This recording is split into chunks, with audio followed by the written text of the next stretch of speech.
এ বন্ধু দেখ, মেয়ে মানুষ সাইকেল চালাচ্ছে। মেয়ে মানুষ সাইকেল চালায় কি করে? আজকে যদি আমার একখান সাইকেল থাকতো, বুঝতে পারছি, সামনে দিয়ে আইসে বাধায় দিয়ে অ্যাক্সিডেন্ট করে ফেলাতাম। মেয়ে মানুষের মাথায় আসলে বুদ্ধি আক্কেল বলতে কিচ্ছু নেই। সেদিন দেখলাম এক স্কুলের মেয়ে সাইকেল একখান নিয়ে সমানে দৌড়চ্ছে। আমি দাঁড় করালাম, এই সাইকেল থাকতে দৌড়চ্ছিস কিসের জন্য? কয় আমার অ্যাসেম্বলি করা লাগবে, আমার দেরি হয়ে যাচ্ছে।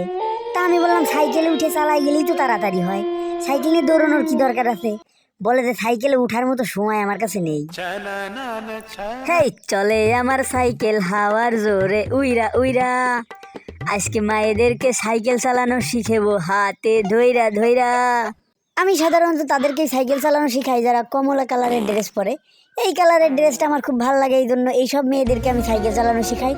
কোনো ছেলে মানুষ যদি আমার কাছে সাইকেল চালানো শিখতে আসে, সমস্যা নাই, এক লাথি দিয়ে তার ঘেঁটি মেটে আমি ভেঙে দেবো, কারণ বেটা মানুষ আমার কাছে সাইকেল চালানো শিখতে পারবে না। এটা আমার হচ্ছে এক ধরনের রুলস। আর মেয়ে মানুষ যারা আছো, যারা আমার কাছে সাইকেল চালানো শিখতে চাও, তাদের জন্য কিছু রুলস আছে। আজকে আমি সাইকেল চালানো শিখিয়ে দিয়ে গেলাম, 4-5 দিন পর থেকে তোমরা সাইকেল চালানো ভুলে যাবে। এই জন্য তোমাদের উচিত হবে তোমাদের ফেসবুক আইডি, তোমাদের ইমো নাম্বার, তোমাদের হোয়াটসঅ্যাপ, তোমাদের ফোন নাম্বার, যা যা আছে সব কিছু আমাকে দিয়ে দেয়া। সব কিছু যদি একবার আমি পাই যাই, তারপর থেকে নিয়মিত আমি খোঁজ নিতে পারবো কীভাবে সাইকেল চালাচ্ছ, কার সাইকেল চালাতে কী কী অসুবিধা হচ্ছে। এইরকম একজন ট্রেনার জীবন বেড়ে খুঁজলেও পাবা না, বুঝতে পারিস?